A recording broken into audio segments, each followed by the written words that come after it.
మనకి శ్రావణ మాసం స్టార్ట్ అయింది కదా. ఈ శ్రావణ మాసంలోని మనము చేయవలసిన రోజులు ఏమిటి అంటే శ్రావణ సోమవారం, శ్రావణ మంగళవారం, శ్రావణ లక్షవారం, శ్రావణ శుక్రవారం, శ్రావణ శనివారం. ఈ 5 రోజులు చాలా విశేషమైన రోజులు. అయితే మనము చేసుకోవలసిన పూజలు ఏమిటి అంటే మనం ముందుగా శుభ్రం చేసుకోవాలి. ప్రతిదీ కూడా మనము ఇంటిని శుభ్రం చేసుకొని అన్నీ నీట్గా ఉంచుకొని ఇంకా నెక్స్ట్ వీలుంటే దీపం పెట్టండి, లేదు అంటే పువ్వులు పెట్టుకొని దండం పెట్టుకొని చదవవలసినవి ఏంటి అంటే ఇప్పుడు రామదేవుని పూజ ఉందనుకోండి, లక్ష్వారం రాముడికి కథ చదవక్కర్లే, రాముడు ఫోటో పెట్టుకొని అక్కడ గోధుమ ఒక నైవేద్యం ప్రసాదం పెట్టి రాముడికి నమస్కారం చేసుకొని రామ రామ అని ఒక 8 సార్లు ఒక 11 సార్లు జపించండి. అంతే, రామదేవుని కథ చదవక్కర్లేదు, అలా చేసుకోండి. ఇంకా సోమవారం శివదేవుడికి కూడా శివదేవుని కథ చెయ్యొద్దు, శివుడి ఫోటో పెట్టుకొని పుష్పాలన్నీ పెట్టుకొని ఇంకా నెక్స్ట్ ఓం నమ శివాయ అని ఒక వీలుంటే 108 సార్లు చదువుకోండి. అంటే దేవుడి దగ్గరే చెయ్యక్కర్లేదు, పూజ అయిపోయిన తర్వాత మీరు సపరేట్గా కూర్చొని సపరేట్గా కూడా చదువుకోవచ్చు. అదే రాముడిదైనా శివుడిదైనా పర్వాలేదు, అంతే, కథ చదవక్కర్లేదు. ఇట్లా చేసుకోండి. అంటే మీ వీలుని బట్టి అవకాశాన్ని బట్టి దీపాలు పెట్టాలి, తర్వాత పూజ చెయ్యాలి, గంటల కొలిది అక్కర్లేదు. పువ్వులు పెట్టుకొని శివుడికైనా శివదేవుని పూజ అయినా పువ్వులు పెట్టుకొని పూజ చేసుకొని దండం పెట్టుకొని ఒక అగరబత్తి వెలిగించండి చాలు. వెలిగించి దండం పెట్టుకొని 108 సార్లు శివదేవుని ఓం నమ శివాయ అనే 108 వీలుంటే అక్కడ చదువుకోండి. వీలు లేకపోతే పూజ చేసుకొని అన్ని పనులు చేసుకొని కూర్చొని 108 సార్లు శివుడు నామం జపించండి. తర్వాత శివ పంచాక్షరి స్తోత్రం ఉంటుంది కదా, అది చదువుకోండి. చదువుకోలేకపోతే శివుడిది 108 సార్లు ఓం నమ శివాయ అని చదువుకున్న చాలు. అలా చేసిన తర్వాత ఇంకా లక్ష్వారం లక్ష్మీదేవికి సాయిబాబాకి చేసుకోవచ్చు. మీకు ఏ దేవుడు ఇష్టమైతే ఆ దేవుడికి ఫోటో పెట్టుకొని చక్కగా పువ్వులు పెట్టుకొని పూజ అయితే దీపాలు అవి చేయక్కర్లేదు, పెట్టక్కర్లేదు.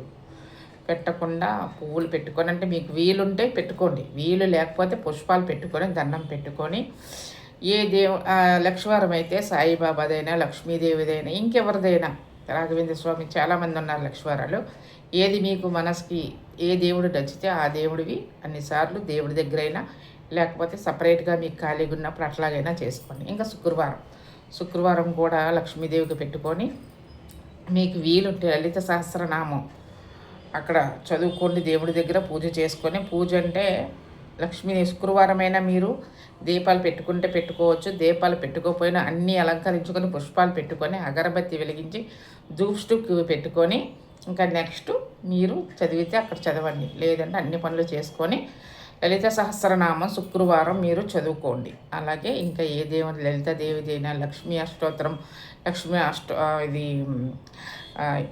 అష్టలక్ష్మి అష్టోత్తరం ఉంటుంది కదా, అది 8 సార్లు చదువుకోండి మీరు శుక్రవారం. ఇంకా వరలక్ష్మి వ్రతం చేసేటప్పుడు మాత్రం కంపల్సరిగా దీపం పెట్టుకొని మీకు వీలుంటే అక్కడ చదువుకోండి, వీలు లేకపోతే ఆ రోజు పొడలు ఎక్కువ ఉంటాయి కాబట్టి మామూలుగా ప్రసాదం పెట్టేసి పూజ చేసుకోండి. ఇంకా శనివారం ఏంటంటే సప్త శనివారం అనమాట. సప్త శనివారాలని ఈ శ్రావణ మాసంలో చేసుకుంటారు. ఆ సప్త శనివారాలు చేసుకునేటప్పుడు మనము వెంకటరామ దగ్గర మనము పెట్టుకుంటే వీలుంటే ఫోటో పెట్టుకొని పుష్పాలు పెట్టుకోండి. మీకు వీలుగా ఉంటే పూజ చెయ్యాలి అని మనసుకు అంగీకరించినప్పుడు దీపాలు ధూపాలు అన్నీ పెట్టుకోండి, లేదంటే ఒక ధూపు స్టిక్ ఒక అగరబత్తి వెలిగించుకొని పుష్పాలన్నీ పెట్టుకొని వీలుంటే అక్కడ చదువుకోండి వెంకటరామూర్తి నామాలు.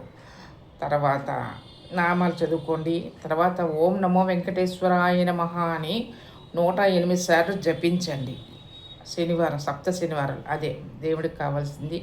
మీకు నైవేద్యం ఏది తోచితే అది పెట్టండి, ఏదో ఒక నైవేద్యం ఏదైనా పర్వాలేదు, చిన్న ప్రసాదమైనా పెట్టుకొని ఇదే పెట్టాలి అదే పెట్టాలి లేదు, ఏదో ఒక నైవేద్యం దేవుడికి సమర్పించుకొని పుష్పాలు పెట్టుకొని పూజ చేస్తే పూజ చెయ్యండి, దీపాలు వెలిగించుకోండి, లేదంటే పుష్పాలు పెట్టి ధూపు స్టిక్ వెలిగించి అగరబత్తి వెలిగించి మీరు అక్కడ చదువుకోండి, లేదంటే అన్ని పనులు చేసుకొని ఖాళీగా ఉన్నప్పుడు వెంకటేశ్వర గోవింద నామాలు ఉంటాయి కదా, అవి మనము గోవింద నామాలు 108 ఉంటాయి, అవి చదువుకోండి. లేదు అంటే ఓం నమో వెంకటేశ్వరాయ నమః అని 108 సార్లు జపించుకోండి. మీకు ఎలా వీలుంటే అలాగా, ఇలాగే చెయ్యాలి అలాగే చెయ్యాలని లేదు, పూజ ఎలా చేసుకున్నా దేవుడు ఆ దేవుడి అనుగ్రహం మన అందరికీ ఉంటుంది అన్నమాట.